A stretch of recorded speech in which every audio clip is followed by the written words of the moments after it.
What is up, guys? Welcome back to the channel and welcome to this video. Now, Euro 2024 is just around the corner, and for this video I thought we'll delve a little deeper into one of the teams that will be very popular for this tournament, Portugal.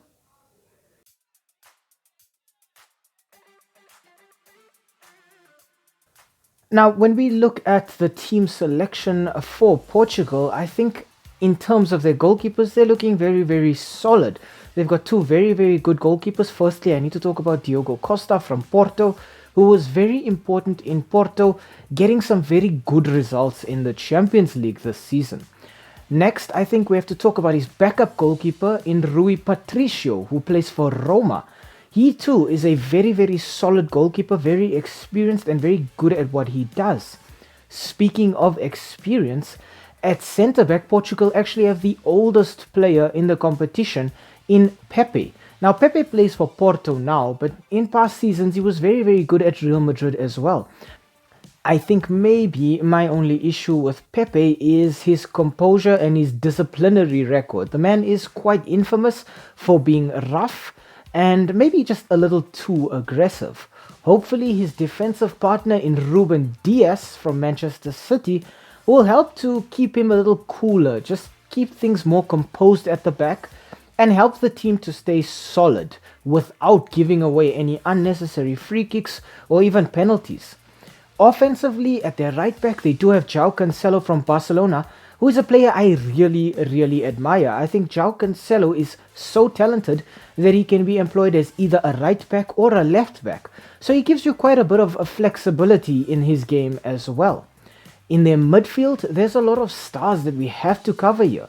Mainly, first, I think I'd like to talk Bernardo Silva from Manchester City. Bernardo Silva as well is a very flexible player, able to play out on that right wing in your number 10 role, central midfielder. He can get goals, he can create chances, he's always a threat. Opposite, I think we can talk about Bruno Fernandes, who, like Bernardo Silva, is very flexible. He's actually been the reason that Manchester United actually got any success this season. Like Bernardo Silva, he can play centrally either as a number 10 in that attacking midfield role or as a holding midfielder or just centrally to keep things a little bit solid. Recently, we have also seen him play at left wing for Manchester United and at centre forward. And finally, in their midfield, I think I have to talk just a little bit about Vitinha from PSG. Now, Vitinha brings a lot of dynamism to this team, but I think he'll provide Portugal with the same thing that he provides PSG with, which is that little link between your defensive midfield and then your attacking front line.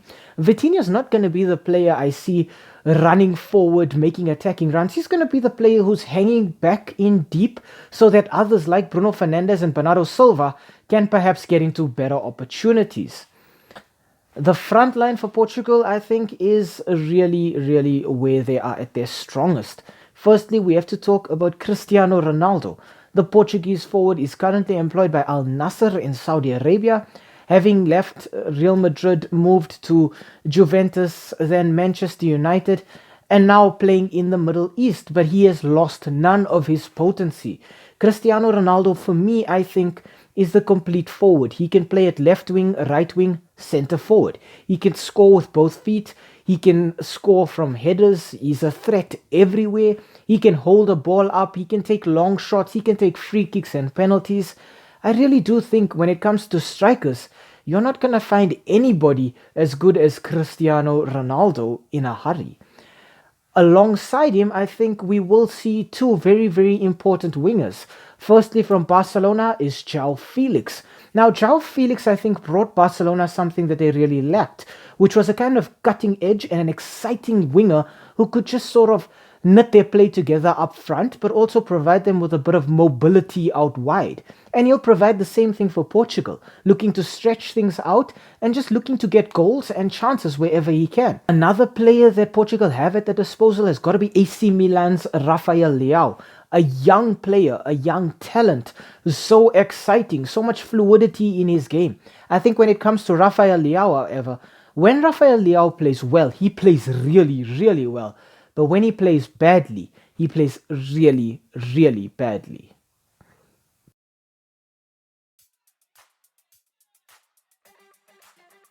When we look at the tactics that Portugal will utilize in this tournament, I think it's very important for us to keep in mind that the coach is in fact Roberto Martinez, who coached Belgium for quite a large period of time, but didn't get any silverware with the team. So we already know he knows how to manage big egos, players like Eden Hazard, Yannick Carrasco, and Kevin De Bruyne. But I think here at Portugal, he's going to have to take a bit of a different approach to the game. With Belgium, it was more about keeping the ball and playing possession. I think with Portugal, their greatest strength is going to rely on playing on the counter attack. So I expect to see a 4-3-3 formation here, where Cristiano Ronaldo will probably be the head of that attack. He's going to be the tip of that spear up front, alongside probably João Felix on one end and Rafael Leao on the other. I think those two players as well have the ability to switch wings so that they can either get crosses in or they can cut in. Cristiano Ronaldo maybe is getting along with age, but he has not deterred from how well he plays at all. He's still a massive threat. I think also in terms of their back line, playing with four defenders at the back gives Pepe a defensive partner at centre back, but also allows Portugal to utilize their wings. And that is where Portugal will shine. This is a nation that is famous for having great wide players. Players like Cristiano Ronaldo, Luis Nani, and Luis Figo as well. So I think Roberto Martinez is going to place a lot of emphasis on playing quick counter attack, moving the ball quickly to their left wing or their right wing, getting the ball to Cristiano Ronaldo aerially, or getting these wingers to cut in. I think players like Bernardo Silva and like Bruno Fernandes can also provide ammunition for these players. If the ball is spread out wide and Cristiano Ronaldo is marked, you will then see Bernardo Silva and Bruno Fernandes slowly lurking into the opposition box or hovering just outside it, waiting to receive the ball, maybe take a long shot or switch it to the other wing. But I think here, counter attack on a 4-3-3 suits Portugal perfectly.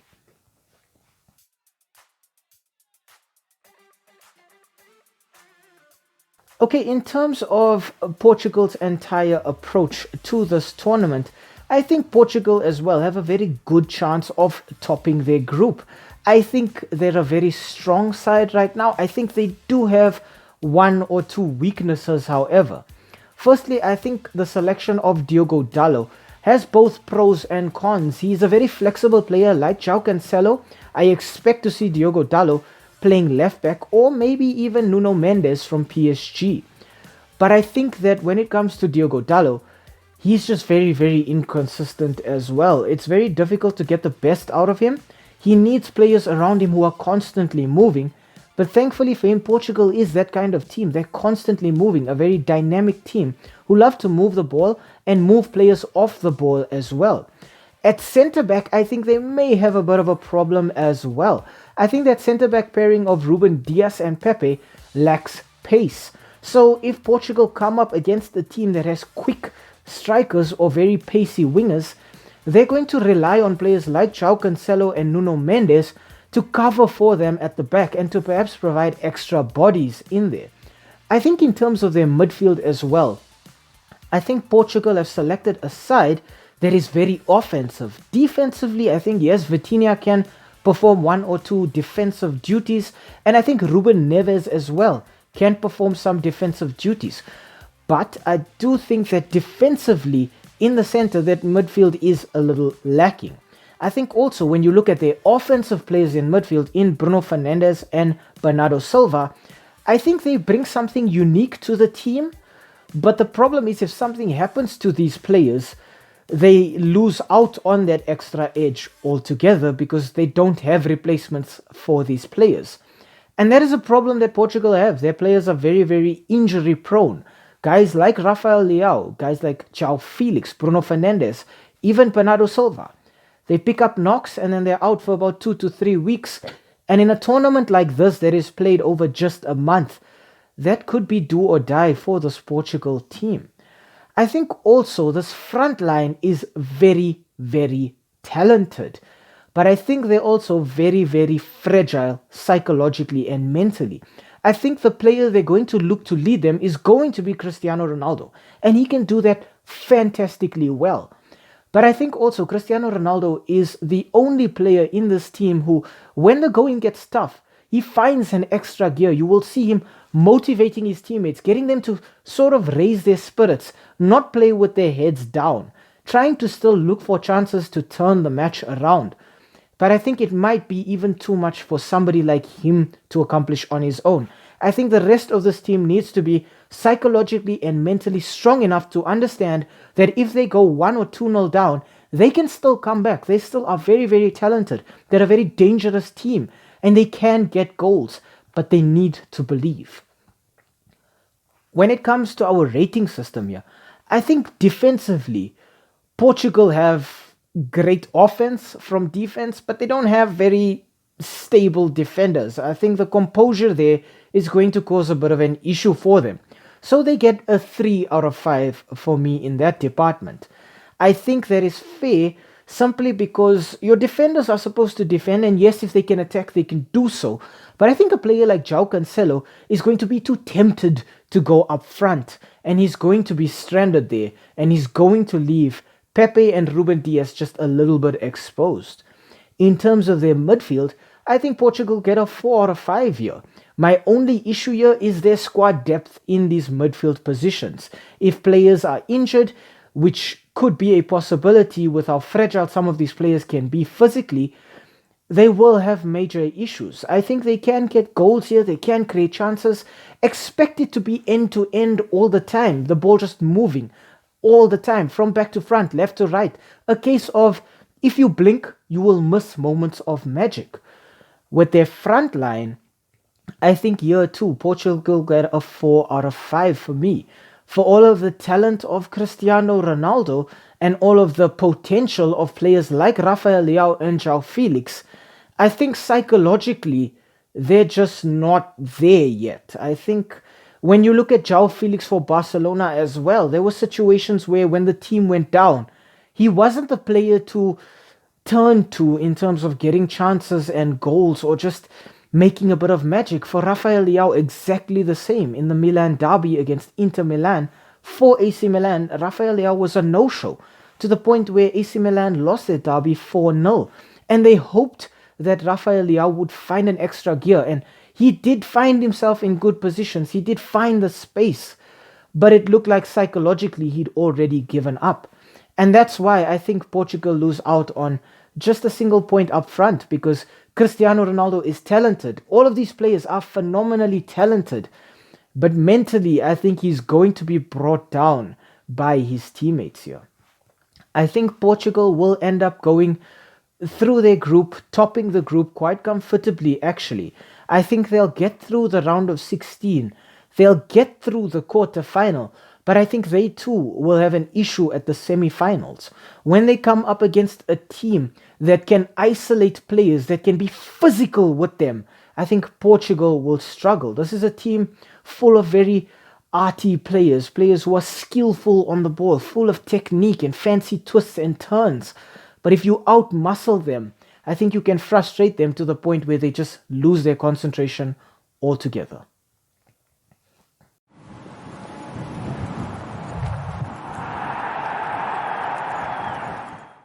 Hi, thank you for making it to the end of this video. We really appreciate the watch time and the fact that you took some time out of your day to spend it with us talking about the sport that we all love. If you enjoyed the content, why not, drop a like down below or comment in the comment section.